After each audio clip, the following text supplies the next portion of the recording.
Therapy is a word that we're hearing more and more often, especially in the world of social media.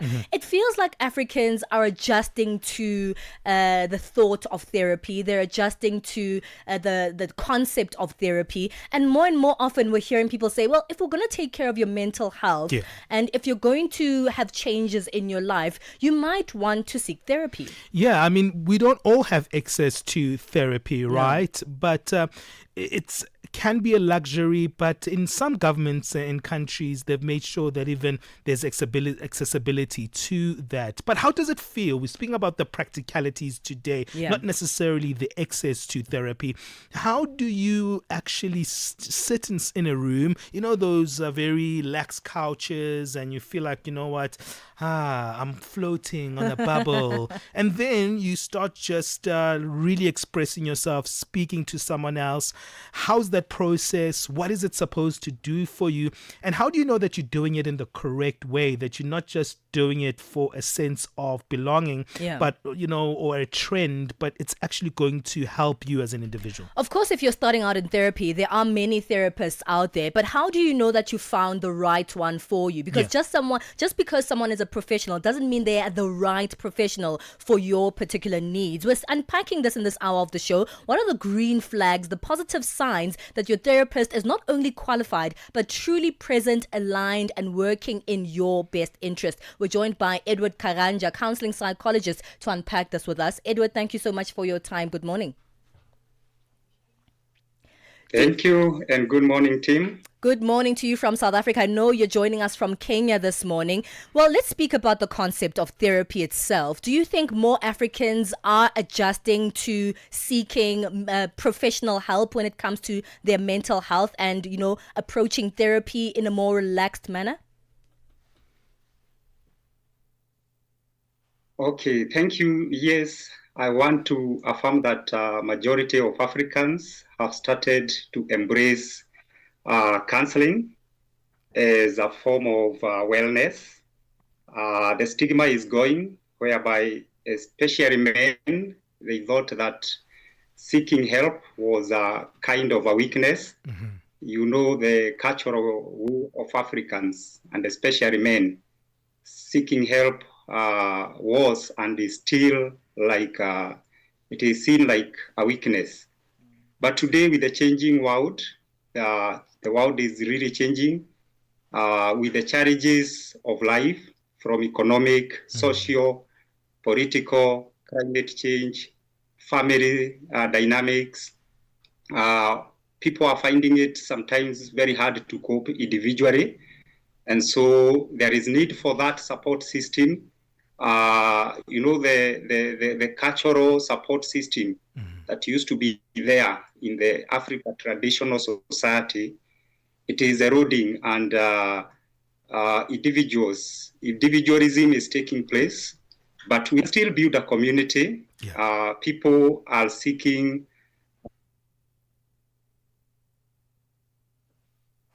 nowadays. They are putting mental wellness component. And so many people are coming up and are seeking help. And that is encouraging. Edward, let's talk a little bit about that. Why do you think people are finding it easier to go to a therapist or a counselor? What are the contributing factors? Okay, one is that counseling is becoming a profession that is being affirmed, just like any other profession, like engineering and all that. Even counseling, and especially in our African context, it's becoming an in thing. The way you may get sick physically, or you may have an issue physically, the same way mentally sometimes this can go haywire. Sometimes Edward, it's you know just what? I think we're going to see if we can reestablish that line. It's breaking here and there, so we don't want to miss some of the jewels of the conversation there. We're speaking to our guest on this one. We'll see if we can reestablish that line. That's Edward Karanja, counselling psychologist, joining us from Kenya. What does it feel like to sit across someone who really sees you, not just your problems, but also your potential? that safety of a therapeutic space. That's what we're speaking about today. Therapy. Are we as Africans getting in that space and environment, and are we finding it easier to do it? Maybe you've experienced counseling and therapy. Maybe it's helped you as an African. Let us know on our WhatsApp number, +2763 406 9126. Also, don't forget to join us on that live feed on our Facebook page on Channel Africa. And remember, you can find us on YouTube at Channel Africa 1 being our handle. Already I can see Pilko Victor is there. Nelson Tembo, who says, I'm live from Zambia, Lusaka. Thank you for joining us, Nelson. Seleman Ali is there as well. So you can come in and let us know where you listen to Channel Africa from different parts of the continent. Você é fluente em português? É apaixonado por rádio e quer trabalhar na África do Sul? Você tem documentos que o qualificam para trabalhar na África do Sul? Nesse caso, podemos ter uma oportunidade para você trabalhar no Canal África. Envie seu currículo e demonstração para Canal África at newsroom@channelafrica.co.za. Lembre-se, se você não receber alguma resposta nossa em 14 dias, isso significa que você não foi selecionado. Canal África, a perspectiva africana. Get set and be ready to go. On the move with Palesa and Benjamin Moshatama. All right, let's see if we can get our guest on the line, if that line is a bit better right now. We're speaking about therapy. It's becoming something that has changed over time. Yes, there's a lot of work that still needs to be done when it comes to therapy and counseling and us getting access to it. But more Africans are seeing it as a way of actually making yourself become a better person. Edward Karanja is joining us on the line, counseling psychologist. Edward, can you hear us from your side? Very clearly from my side. You sound also clear from our side as well. You were about to tell us why it's more comfortable for Africans to get therapy. You can continue. Yes, I was saying that counseling and psychology is becoming an in thing.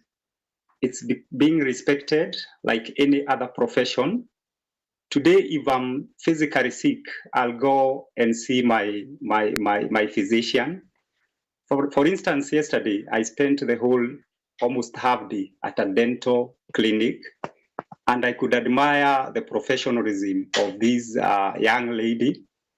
And this is the same way we should view counseling, that it is a helping profession. People have gone to school, people have researched, and so people are gaining trust, because if you look in the society today, the society is so busy, people are busy, individualism is taking place, and so we need to get help like in any other area. Yeah. And so people are embracing counseling, people are embracing professional help, even in a profession like psychology. Well, now that that is happening, I think the first step that people want to take, and especially many of us will be going to therapy for the very first time, but we're confused which therapy that we may need. There's so many different kinds of professionals that are out there, the psychologists, the counselors, the counseling psychologists, the social workers. I'm like, the therapist. I'm like, which one actually is the right fit for me, and which professional should I be going for? So we're going to take a short break. I want you to keep that in mind, Edward. We're going to take a break and then we'll come back to speak about that, because in that process of saying, first of all, you have to make up your mind to say, actually, I think I do need to go to therapy. But then there's so many options, and many of us don't actually know the difference between these professionals and which one is best suited for us. How can you tell that your therapist is the right fit for you? That's the conversation we will be continuing with Edward Karanja after this. AUSISA, the Association of Water and Sanitation Institution of South Africa, is a platform uniting Africa's water professionals. This November, Africa leads the conversation on water and sanitation. Join global and African leaders at the AUSISA Africa and Global South Dialogue 2025 from the 9th till the 12th of November at the Emperor's Palace, Johannesburg. From policy innovation, this is where action meets collaboration for a water-secure future. Register today at ausisa-watersan-dialogue.org or follow at Ausisa on social media. Ausisa, working together for sustainable water and sanitation security in Africa. Get Channel Africa on DSTV Audio Bouquet. Channel 802. The SABC is pleased to announce the launch of the new self-registration platform. Vendors wishing to do business with the SABC can self-register on our internally developed platform.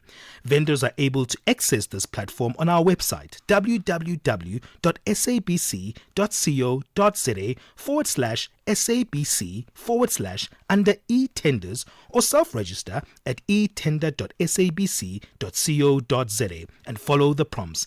Visit SABC social media pages for more details.